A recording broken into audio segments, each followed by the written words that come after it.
I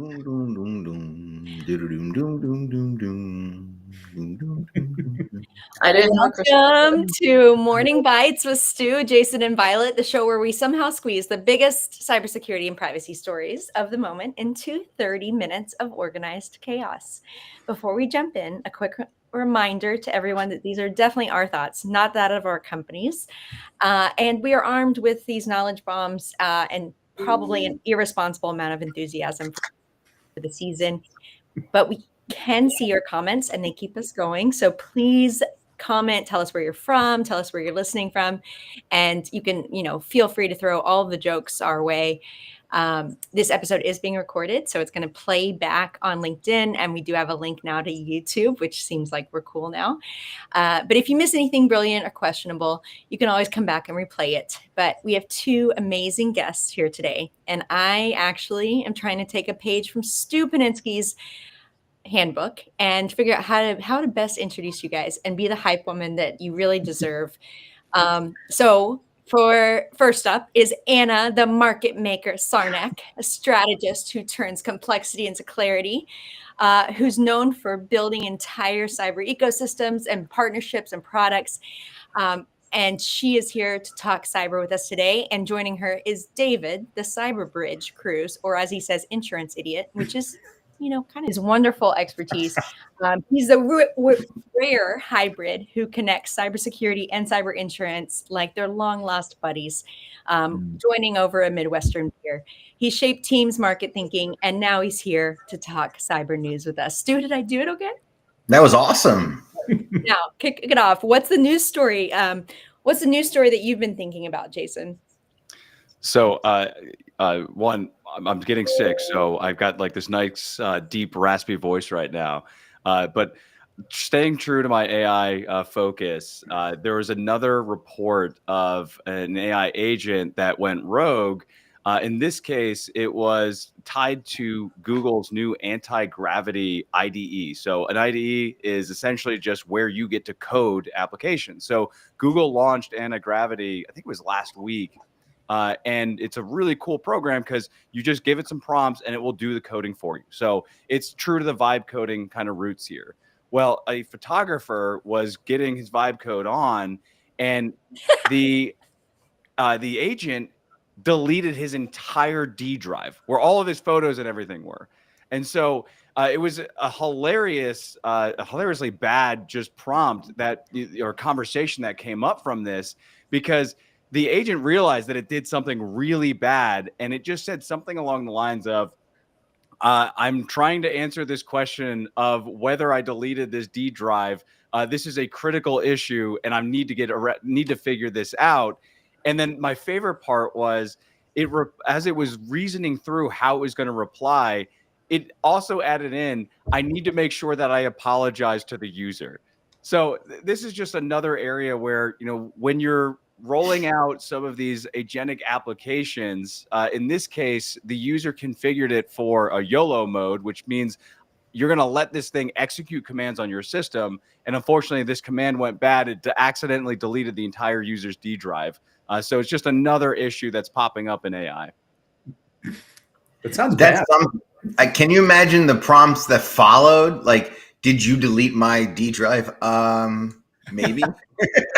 No, I think there were more expletives. Like, I don't think they're going to be nice to the robot at that point. I mean, that's funny though, because it's in line with the two also server vulnerabilities that popped up, right? Where now there's messages that servers are seeing as the real messages that are going in without authentication requirements. So I feel like for AI, this week was pretty busy, and ironically during a AWS conference too. So.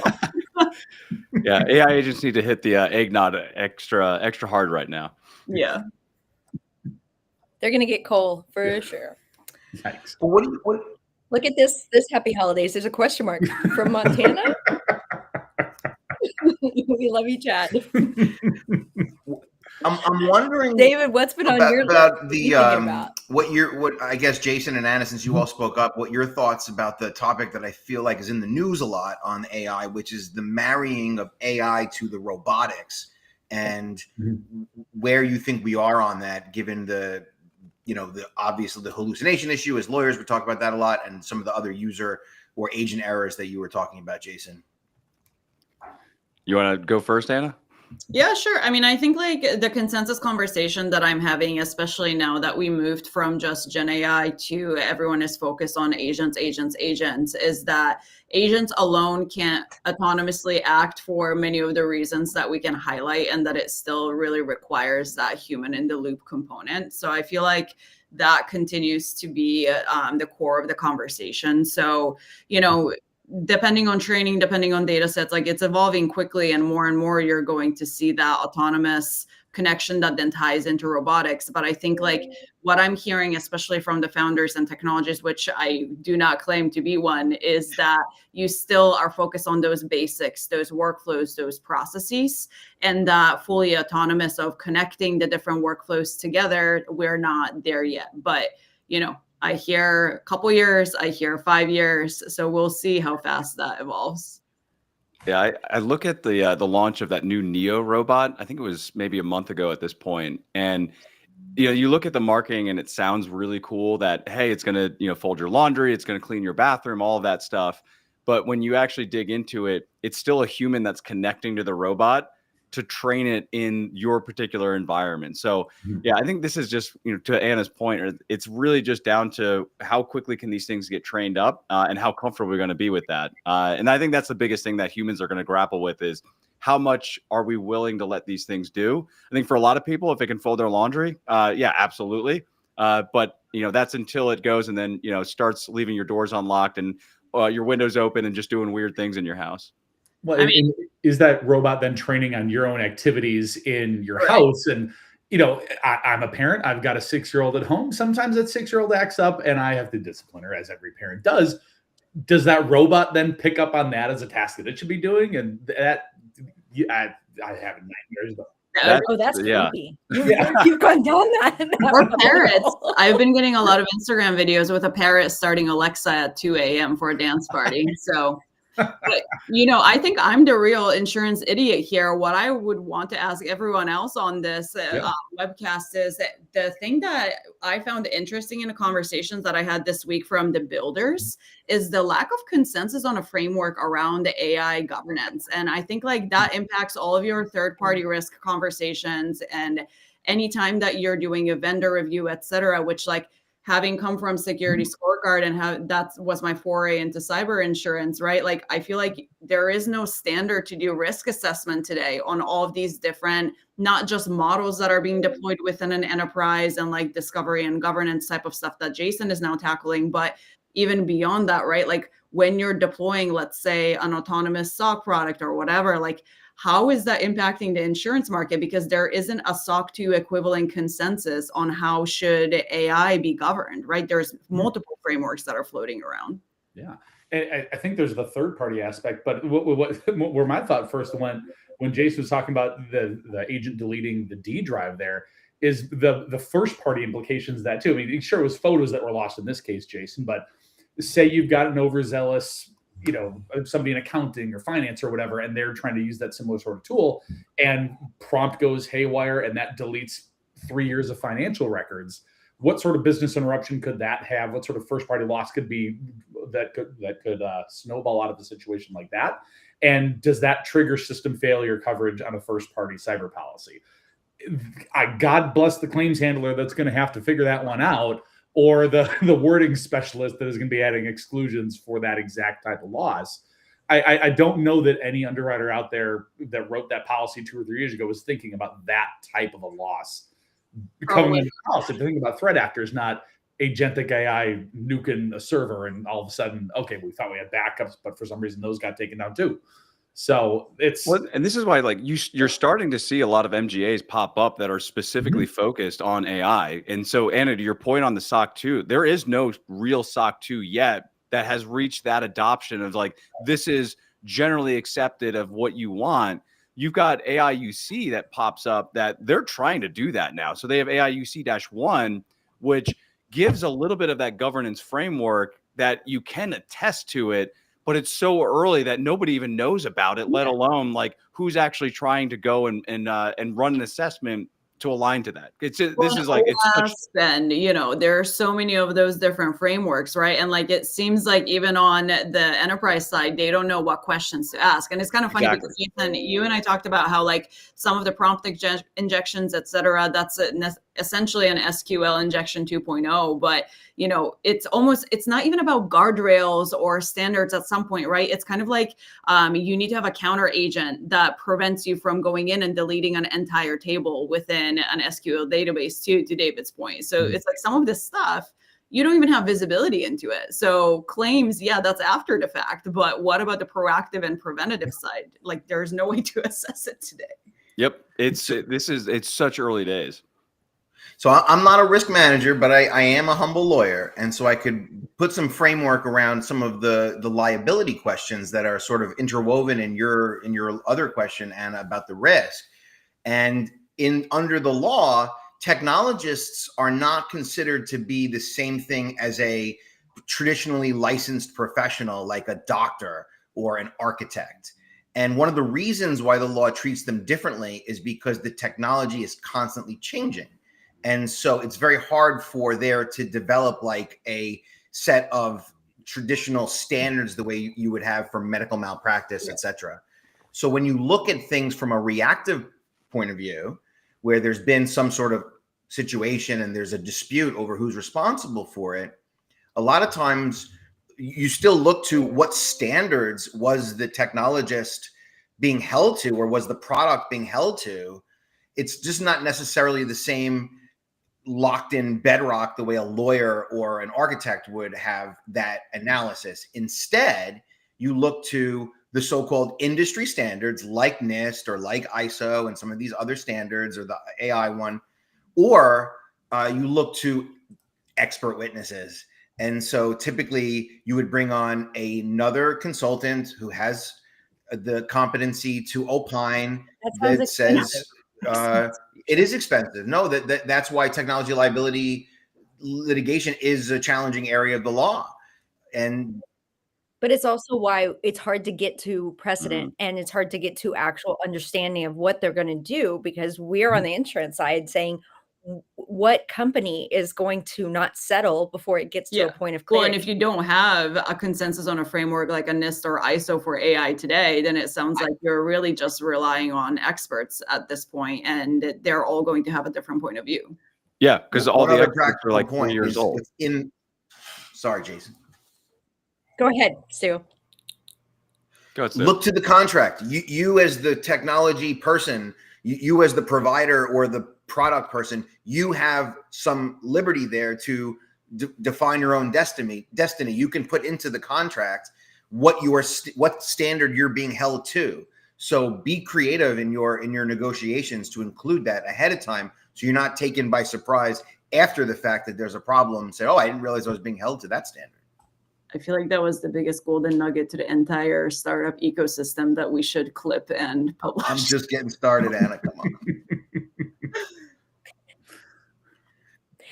I would add that as a rolling scroll, but I've been told that my typing sounds like thunder. So it's because your insights are so prominent. we'll just have to save that bite for next time. That's a morning bite for next month. There you go. So David, what about? Oh, go ahead, Stu. I was going to just ask to move on to the next story. Yeah. Yeah, I'll jump in with this one. This is as much a story as it is just something I've been thinking about a lot lately. And if there is 2 people on this call that are interested in this, this is for you. There are dozens of us, that are interested in this. It's the concept of captive insurance as it relates to cyber risk. For the folks that maybe are more on the security side and not the insurance side, a captive insurance company is essentially, say I'm a business, I'm a manufacturer, for example, and I want to essentially create my own insurance company that just insures me.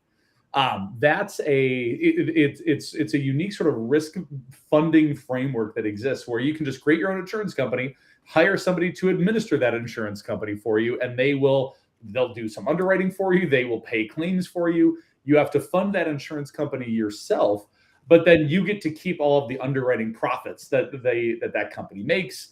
and you have much more control over what the coverage is, over what you get more control over, like market volatility, because you're not subject to the broader insurance risk transfer market. And as we're starting to, you don't want to put the cart before the horse here, but as you start to see some signs that maybe the market's trending towards, if not a hard market, at least a stable market in the insurance world, potentially hardening up over the next year or so, I'm curious what sort of appetite organizations, large organizations especially, but even mid-market or groups of similarly aligned mid-market firms might have to pursue that sort of a risk arrangement, basically. Risk transfer mechanism. Exactly. Like I think about, okay, if you are, say you're part of go back to the manufacturer, you're part of a manufacturing association, and you've got 100 similar businesses that are all kind of like you, and you all have a very high standard of risk management practices. You've all got all the controls that you want. You've got MFA enforced everywhere. You've got MDR. You've got great EDR. That's all the stuff that we know everybody wants to have, and you all are doing that. What sort of future might there be for organizations like that to all pull together and say, you know what? No, we're going to form a group captive, and we're just going to insure our own dang selves, so that we're not subject to coverage whims. We're not subject to rates that are artificially low and then spiking. And that's Well, what about things like Power School, where it hits a whole, or CDK, where it hits a whole industry? I mean, I think there's some big examples of whole industries that have gotten so wouldn't have held up. Yeah, well, and that's the double-edged sword. There is, if you are, say, you're that manufacturer, and you're thinking, okay, well, Power School had that there was that instance, the educational institutions got hit real bad, lots of claims got paid out, and now my rate is going up as a manufacturer because the finances of the insurance company are such that they have to collect more rate on me. Well, I don't feel good about that. But then if you are the manufacturer and you've got some common piece of software that all 100 of you have, and then that gets hit, that's the risk you take on. But I think it's a lack of diversification, not just with an industry specific, but think about if you have a group of if you have a captive that's not diversified and not effectively diversified by, looking at all types of, you might have too many people that have Fortinet. You might have too many people that have Citrix. Like, you might just have these big single points of failure that I think that. Yeah, it's almost like you would need to. You would need to have a diversification part of the underwriting process. Diversification in terms of industry, diversification in terms of maybe security stack, but the commonality is agreeing to certain levels of operationalization for the controls. Like you're not allowed into the captive if your EDR is set to detect only. Like regardless of what industry you're in, regardless of what EDR it is, it's got to be properly configured, properly deployed, et cetera, et cetera. So that having that be sort of the gatekeeping mechanism for who is or who isn't brought into the captive could be an interesting thing. So I would validate that. What's that? How do you validate that? Fantastic question. So they are because I agree with you, but how do you validate? So I think it becomes an easier prospect if you've got, say, 50 or 100 members of the group captive. I think where it becomes more difficult is when you've got 100,000 insureds. Like, that's a very difficult thing to validate. You become an insurance company, essentially. Well, exactly. I think if you're talking in terms of like a couple of dozen, I think we're actually invited to David Cruz's pitch talk. That's what this has turned into. He's going to get us all. Where I'm even going is not even like the scale and volume, but like, sure, are you validating it based on qualitative self-attestations once a year, right? Like, that's kind of where I was going with that question. Yeah. Well, I think that's something that captive would have to come together and agree upon. If all you're relying on is annual self-attestations, I don't know that you've done anything. Like, you're essentially you've recreated the wheel there.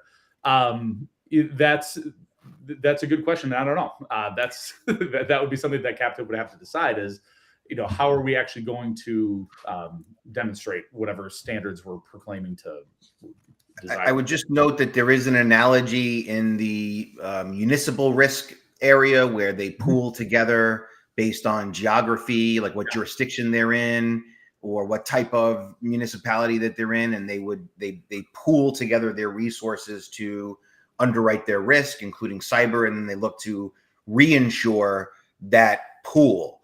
And so there is an analogy there, Dave, and I think that's I always thought cyber would be a good area for captive investment.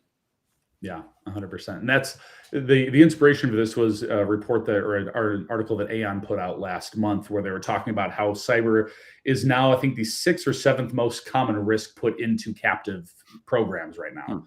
The most common are like property and auto liability, but like the fact that cyber is even knocking on the door of the top 5, it just shows, like you said, Sue, there is an appetite for something like that out there. So it'll be just curious to see how that progresses, and if that remains something that continues to be like an enterprise and large middle market tool, or if that starts to work its way down the ladder to sort of true middle market in, maybe not small business by any time soon, but just be really curious to see where that plays out. Kevin and Andrew, I'm glad we've got a couple of people that are passionate about captive cyber insurance here. So hello, insurance nerds. I will cede the floor back, Violet. Can I throw a curveball to the group? I just saw a news story pop up, and that written at 4 a.m. On one of our tech sites that Cloudflare has been having issues all morning. And I'm just curious, without having read anything past headlines, what we're starting to, conspiracy theories or otherwise, what we're starting to think about the impacts that we're having across the board for these big outages for third party, the third party impact. That wasn't a coherent question, but continue. Yeah, I think especially the last Cloudflare outage that happened, you're starting to get some dollar amounts that are getting attached to it. And I mean, we're talking billions of dollars that people potentially lost out on. And we'll save the arguments on whether they could have recovered the cost and all of that, right? But because like IKEA was down, like even as basic as like a retail, it wasn't just for services sites, right? It was retail that lost out. Exactly. So yeah, I think we're finally coming to realize just how small the internet really is when it all funnels through, basically 3 to 5 companies. And like, kudos to those companies for still dealing with the amount of volume they do and not go down. Like that's still like a pretty technical achievement in of itself. But every single day. But right? yeah, the problem is when something does go wrong, and it's usually DNS, then bad things happen. Well, so that vulnerability, though, is being tied to what I was mentioning in the tail end of Jason's point, right, with the new Next.js vulnerability that's coming in. Because what that's also, and I don't know if that's true or not, Cloudflare seems to be thinking that it might be a reaction to it. But what that's allowing is it's allowing malicious coders to go into the servers and insert code without an authentication. And Cloudflare's entire job is to mitigate and protect and broker those type of activities from not happening. So they seem to think that it's a surge in activity, but regardless of what that is, it comes back to that single point of failure conversation that we've been having, right? So it's kind of ironic, yeah, because Cloudflare, like they have DDoS protection. So if it's going down because of that, that would be interesting. But yeah, it's not the first time we've had a mass exploit come out. But who knows? I mean, it's certainly not off the table. I'm actually surprised that more people aren't talking about the Next.js vulnerability like they were with Neo4j, because it's 3 days old right now. And like it's an impact to millions of businesses. And I think maybe because there hasn't been a massive outage or a breach that's tied to the vulnerability yet. But I'm like really surprised I haven't heard more about it. Yeah, it's definitely not as loud as Log4j was, but arguably more damage can definitely come from it. But just to weigh in on that, because that is something that we've chatted about, Anna, that question. I think that there is a bit of predictability to the timing. You just have to sort of see the whole ecosystem in the sense of that when these vulnerabilities get announced, the responsible corporations, the ones that have strong cybersecurity departments, will go and they'll spend the late night and the weekend patching all the vulnerabilities and scanning and getting themselves back up and running. And a large percentage of companies will not. And those companies are the ones that are going to have derivative issues, but it won't be detected right away. Right. It takes a little while. Right. And then once it's detected, they'll try to remediate themselves or someone will cover it up. And then the responsible ones there might report it to insurance or, hire a forensics team or a lawyer to help them through the situation. So I feel like there's a bit of a tail to the vulnerabilities. And especially since this past quarter or this past 6 months, we've seen so many that I wonder if there will be some, to the quants in the audience, if there will be some way to more algorithmically predict. Did you just create and label a group of people as quants? Is that a real thing or is that a Stuism? We don't trademark that. I don't know. I like it. It's a thing. It's a thing. Quants unite. Ryan Gosling used it in Big Short when he was talking about his math guy. He said, "This is my quant." You mean Stupinsky? I think you meant to say now. Ryan, Have you started to see any engagements pop up related to this new vulnerability yet, or is it still too early? What's that, Jason? Have you seen any new engagements popping up as a result of this vulnerability, or is it still too early to tell? We haven't yet, and part of that just belies the how the threat actor ecosystem operates. And the Log4j, I think, comparison is apt here. When that one dropped in December of 21, one of the things that our team was doing was monitoring threat actor, like the blogs, the dark web blogs they use, the shame sites, et cetera, all the stuff that threat intelligence professionals do. And one of the insights they gleaned from that was super interesting. One of the threat actors on that forum had said, "Hey, do we have any new exploits for Log4j yet? Or is anybody using this?" And one of the responses the threat actor used in that forum was, "Why would I start hacking Log4j? I still have 2,000 Exchange servers I haven't compromised yet."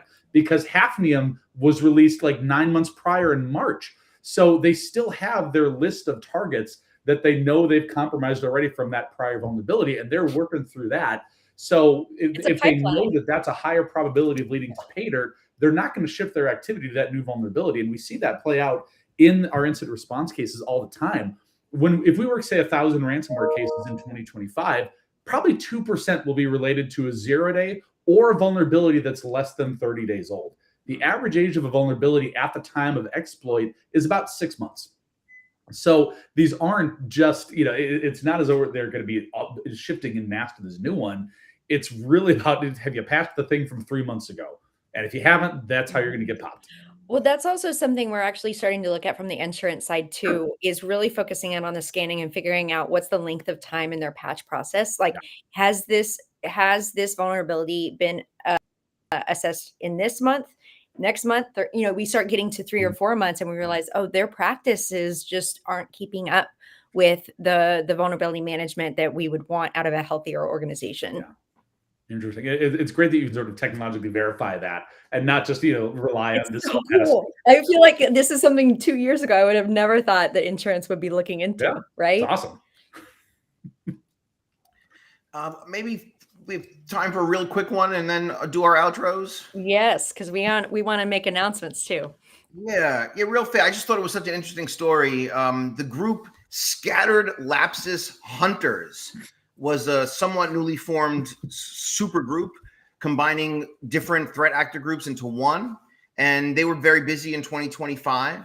But last month, the sort of the lead face of the SLSH group, whose moniker was Ray, was unmasked and agreed to an interview after the reporting was a journalist was able to tie different online handles and creds and other operational security mistakes back to this person's real life identity. He was based in Jordan. I just thought this was such an interesting story because they were an extremely successful group. They used insider threats a lot of voice phishing. They either trick employees to malware or just grant them access. And I just wanted to know what the group thought about this one because I just thought it was such an interesting combination of topics. Can we have a one-word response? I don't know if we have time. Yeah, it was just good for the audience to ponder. And look, I'll just add that Krebs reached out to the kid's dad, and that's what got the kid to respond. That was my favorite part of the whole story. Nice. I love that. And speaking of just a shameless plug for International Women's Cyber Alliance, we're doing a book club on Brian Krebs's book, Spam Nation. later this month. So check that out. I'll put it in the comments. And who wants to announce, Stu, do you want to announce the drum roll, please, guest for next month in January? Or I'm going to put it on the screen. Don't worry. Yeah, no, we have Lindsay Mayer and Nadia Hoyt. It'll be a new year and it'll be a new time for cyber. We want to thank the guests this month, Anna Sarnak, Dave Cruz. Please, everyone, follow them on LinkedIn. Follow us as well. And we have our first sponsored giveaways in January. So we'll get to experiment with some giveaways that are sponsored. And so there are guests and commenters no longer just come as our friends, but you can come away with some goodies too. So that's going to be exciting. All right. Thank you, everybody, for tuning in. Have a great